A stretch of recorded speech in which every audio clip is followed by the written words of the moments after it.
Hello and welcome to this episode of Connected. Today we're going to be taking a look at consumer duty. 2 years in, how has it changed the game for advisors and where has the major impact been felt? With me to discuss this today is Chris Jones, Financial Services Director at Dynamic Planner.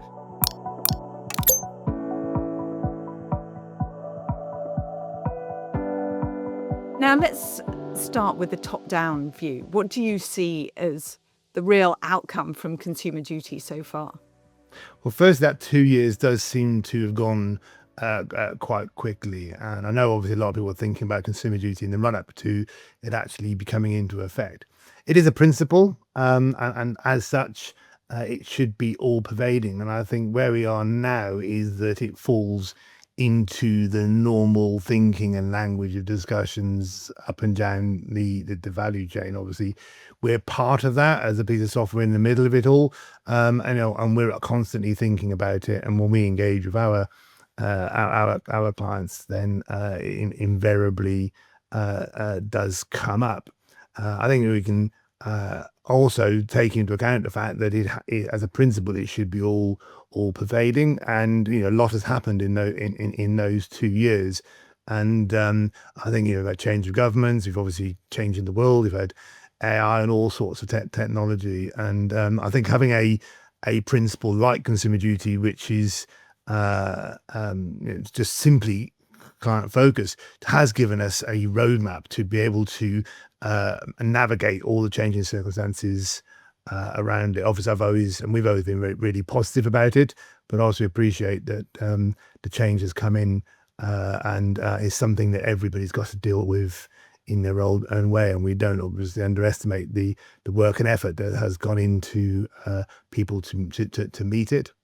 I think there's obviously been huge opportunities, and we've seen many firms take those opportunities and grasp them, and others that have been a little bit more cautious and circumspect about it. But I think 2 years in, I think we're kind of comfortable with it, and I see it sort of almost become the framework and foundation that perhaps the regulator hoped.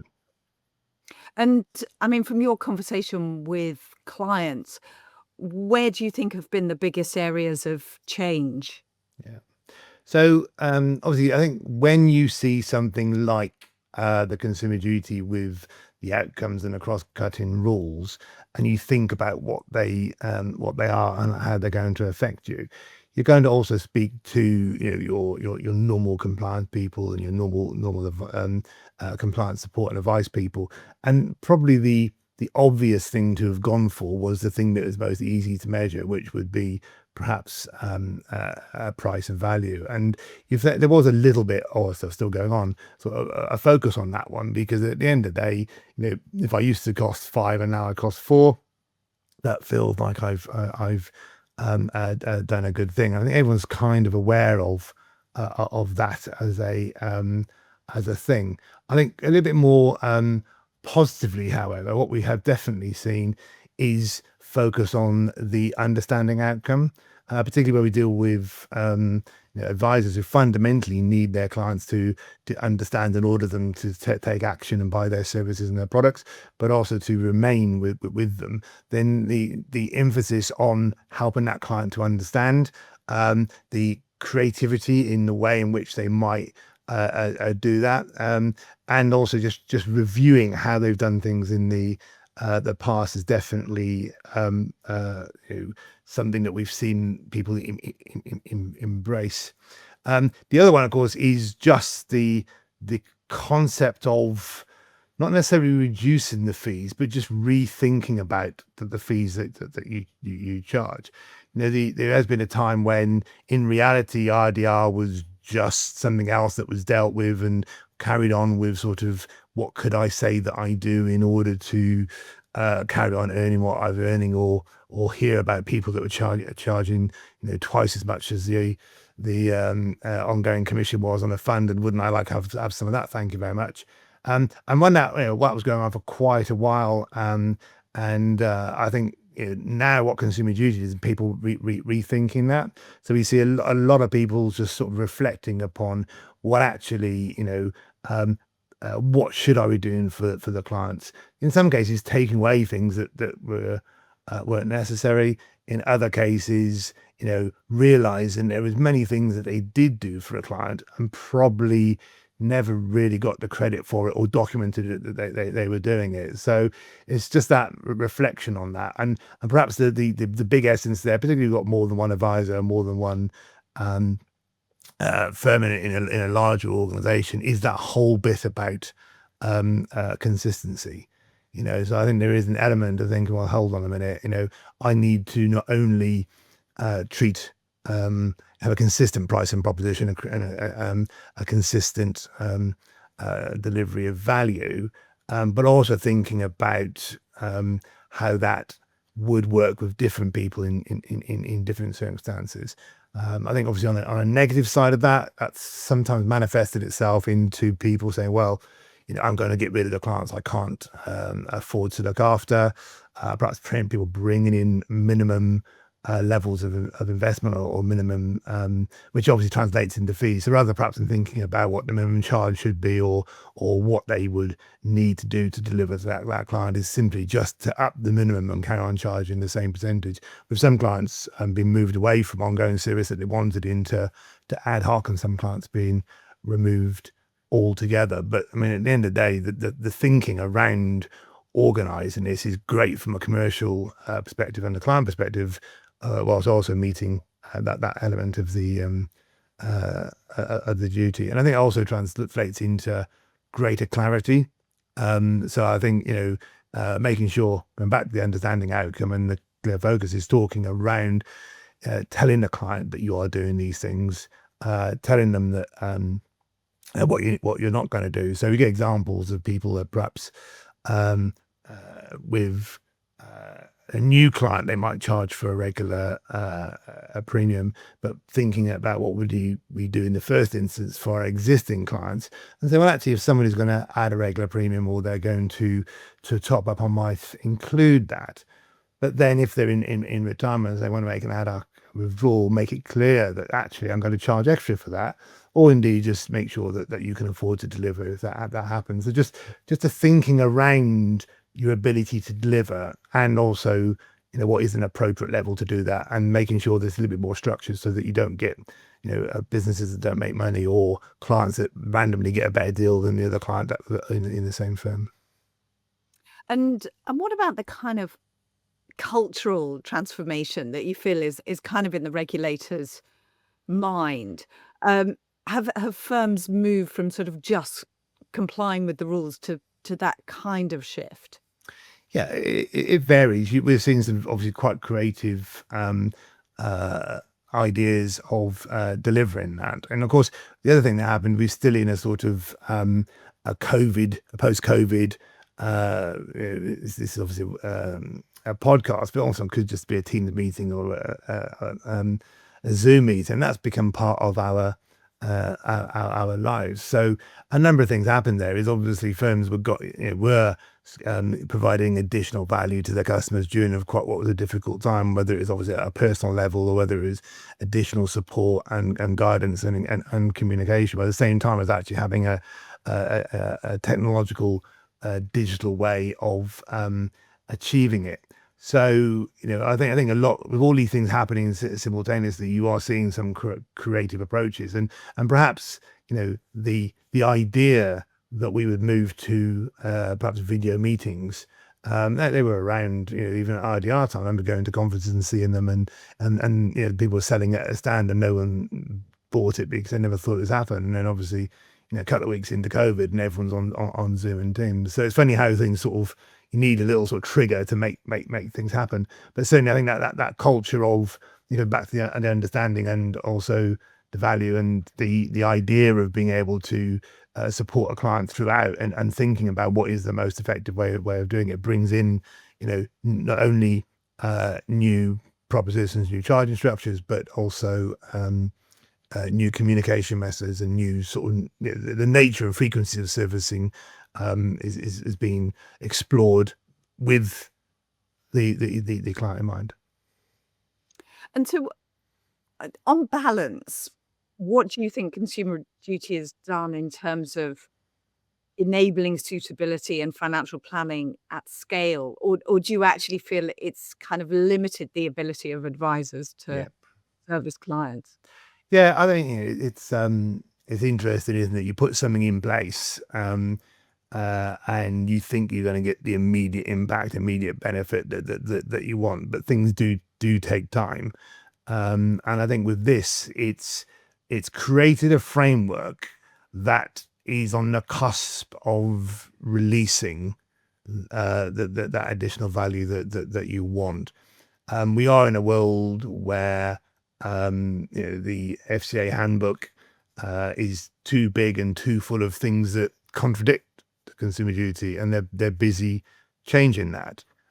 We just obviously had the advice guidance band review revised proposal consultation, and you can see in that they're acknowledging that many things are no longer meeting their own consumer duty and need to be changed. And that is things like, for example, the value of units can fall as well as rise, and not, actually, do people understand that? Do they even see it anymore?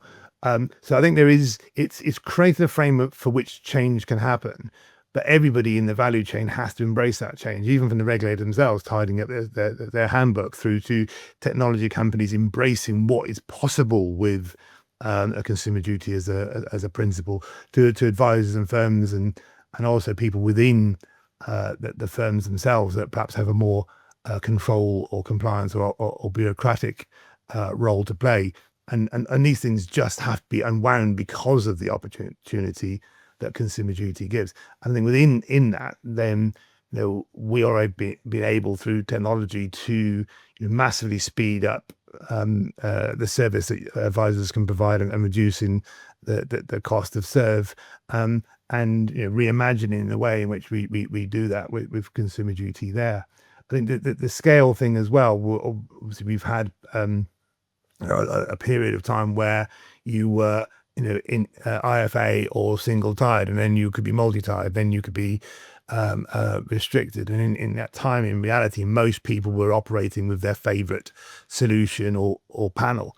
And the acknowledgement of MiFID and Prod were actually and changing in the IFA definition, so that if you're independent, you just have to document your selection criteria, make sure it meets the needs of a target client group. That has created a framework for acknowledging the structural efficiencies and client benefits of an approach which thinks about the groups of people and what's best for them, and then puts that efficiency in the hand of an advisor that can then take that and apply it to the individual, the outcome in place. Now that seems quite obvious now and quite natural to most people that are probably listening to this. That's quite normal, but that wasn't normal really until fraud and consumer duty came in. I think the other one, which goes back to the point about charges, is of course, in reality, they didn't really mention too much about prod governance in consumer duty for products, because it was already there, and they just said, look, you've got to do prod. But what they did do is expand it to services, so that actually, my commitment, Sherry, if you were a client, to come around and see you once a year and drink your tea, annoy your dog, and update you on what your cash flow plan was, is a service for which it has to be treated like prod. So I have to be thinking about people like you and whether that is still appropriate or they should leave the dog alone. But that's just thinking has just come through because of the cultural principle and the structures that it enables. And I think there's just so much more that you can do when you've got the confidence that the duty will come first, and then the bureaucracy and the legacy rules that people imagine are still there or are still there start to fall away. Absolutely. You mentioned technology there. I mean, to what extent has that been an enabler for good consumer duty implementation and adherence over time? Yeah. So I think there's three things. There is just the consistency, and then obviously it's going to sound quite contradictory, but then the personalization element, and then there's the evidence and documentation element.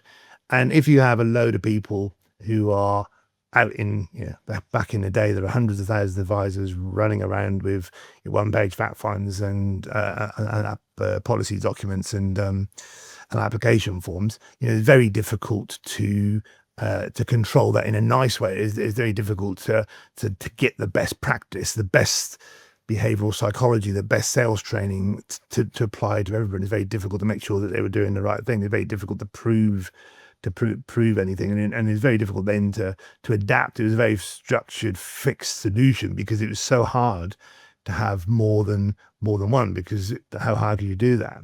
Even if you think about what we did in RDR, when most people went through, I'm going 3 levels of service: bronze, silver, and gold. And it's because in reality, on your IDD and in your sales meeting and your proposition, it's hard enough to remember 1, let alone 3.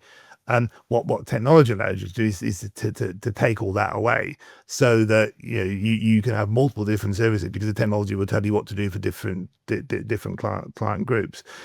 If you have got years of experience as how to communicate to clients, or you'll perhaps bring in a professional behavioral psychologist, which is effectively just the science of dealing with people that takes 30 years to learn, and scientists can help you with very quickly. Putting all that, there's no way that you could read a book and deliver it. There's no way that you could go on a course and deliver it. But technology allows you to pull through all those things. It pulls through the ability to have a framework and then know that you're moving away from it when you're dealing with the individual, to be able to adapt very quickly to the different types of people you're talking to, and actually deliver the actual communication in a different personalized way, because you've been able to capture digitally the behavioral biases or preferences of the individual. And it's just the tool of the job that helps you to be a better engaged. And in that, it gives you the time to be able to be much more interpersonal, and to be a better listener, because you're not having to spend your time with that client doing paperwork. You are using that time to speak to them, how they need to be spoken to, about what they need to be spoken to. And again, back in the olden days, that would be a random chaos thing that you'd never be able to control in evidence. But because it's done digitally, it's all pulled back and actually produces evidence and data at a level that we've never seen before. You're sort of, again, if this was a Teams call, it could be recorded. There's no doubt that that level of technological evidence gathering would have been fantasy not that long ago. Yeah, absolutely. And then just finally, I guess, what next? Where do you see the kind of regulatory pressure points over the next sort of 12 to 24 months or so? Yeah. So I think we talked about stuff that's going on outside, and one of those is the new government, and probably the economic situation that would have meant any government would have tried to use the financial services system to drive growth. So the growth agenda is there. Even in recent communications on the fact sheets from CP 2430, it's like return first, risk second. It's just switched around. You can see that anything which is seen to be holding back growth is going to be pulled away. You can see that some interesting decisions around FOS are coming their way, whether it's a long stop or whether it's a complete rebuild of that. You're going to see 100, I think it was, things are going to come out of the handbook, and then of course you've got that within a world of technology that is moving so fast that the regulators haven't got a hope in hell of keeping up with it. So I think what you will see is that the hope that a principle-based duty would remove the sludge and the bureaucracy, combined with a growth agenda, will actually mean that and plus obviously technology, will mean that you'll be able to deliver much better value to more clients at a lower cost, and that everyone will win. In fact, you could easily imagine that it might even go too far, and we'll be talking about scandals in years to come. But with the duty in place and with advisors being the people that they are, they are likely to stop short of actually causing any harm in that way. Well, let's hope so. Great. Okay, thanks so much, Chris. We will wrap up there. Thank you for all those insights today, and thank you to everyone for joining us. Please keep an eye out for the next episode where we'll be exploring advice guidance and what comes next with Dynamic Planner CEO Ben Goss. So until then, goodbye.